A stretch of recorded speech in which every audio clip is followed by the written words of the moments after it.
সম্মানিত sir madam, আসসালামু আলাইকুম ওয়া রাহমাতুল্লাহি। আজ আমি আপনাদের জন্য একটি গুরুত্বপূর্ণ তথ্যবহুল ভিডিও নিয়ে হাজির হয়েছি। ভিডিওটির টাইটেল হচ্ছে, আপনি প্রথম যখন ইএফটিতে আপনার সমুদয় তথ্য ইনক্লুড করেছিলেন এবং আপনার চোখে ধরা পড়েছে যে ইনক্লুড করার পর যে এনআইডি নম্বর আপনার ভুল হয়েছে, এনআইডি নম্বরে যা আছে সেটা ভুল হয়েছে ব্যাংকে আপনি যখন ইনক্লুড করেছেন।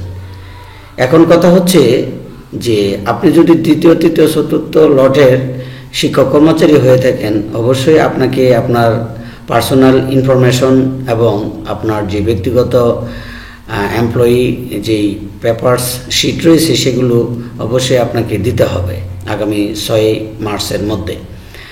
তো এক্ষেত্রে আপনি এমপিইএফটিতে কিভাবে আপনার ন্যাশনাল আইডি কার্ডের যেই নম্বরটা রয়েছে সেটি ইনক্লুড করবেন।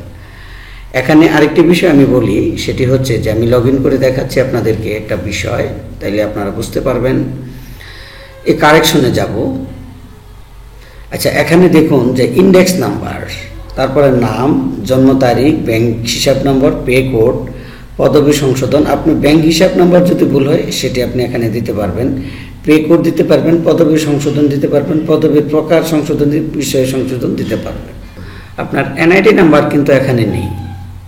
তো এনআইডি নাম্বারটা আপনি কিভাবে, যেহেতু আপনার ভুল হয়েছে, কিভাবে দিবেন? তো আসুন আমরা দেখব আজকে এই বিষয়টি। তো এখানে গিয়ে আপনি রেজিস্টার এটিতে ক্লিক দেবেন। দেওয়ার পরে দেখুন, for exciting teacher employer having user ID MPO index. তো এখানে আমি এই যে এই অংশটাতে আমি যাব, যে এখানে আমার ইউজার আইডি নাম্বারটা এখানে দেওয়ার পরে আমার যা যা বাদ আছে সেটি আমি এখানে ইনক্লুড করব, ডি দেব। তারপর এটি যদি এন্টার দেই তাহলে আমার সকল তথ্য আসবে। আমার সকল তথ্য এখানে কিন্তু এসে গেছে। এখানে আমার মোবাইল নাম্বারটি নেই, আমার একটা ডট আছে, ডটটা এখান থেকে উঠিয়ে দিতে হবে। আমি যদি মোবাইল নাম্বার দিই 01735567558, এটা দিলাম। জাতীয় পরিচয়পত্র নম্বর, এই যে এখানে জাতীয় যে পরিচয়পত্র নম্বরটা আছে সেটা আমি ধরুন দিলাম। আমি একটা দিলাম, ধরুন আমার আগে ভুল হয়েছিল, এখন আমি দিলাম নম্বরটা, এভাবে দিয়ে দিলাম।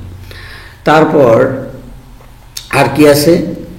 আচ্ছা, নাম বাংলায় আমার এখানে আছে, আর কিছু নেই। তো এইটুকু আমি এখানে, তারপর কি করব, সাবমিটে ক্লিক করলে আমার সাবমিটে ক্লিক করার পরে এমপিওতে আরেকটা বিষয় আছে, এখানে ব্যক্তিগত ইমেল আপনি ইচ্ছা করলে এখানে সংশোধন করে নিতে পারবেন, যেমন gmail.com। জি, তো এখানে আর কিছু করার নেই, সেগুলো রিকোয়ারমেন্টগুলো তারা ফিক্স করে দিয়েছে। তো এখানে আমি যদি সাবমিটে ক্লিক করি, ক্লিক করার পরে আমার এই তথ্যগুলো হয়ে যাবে, ওকে হয়ে যাবে। যে এখানে আমার দুইটি জিনিস আমি করতেছি, সেটি হয়ে যাবে।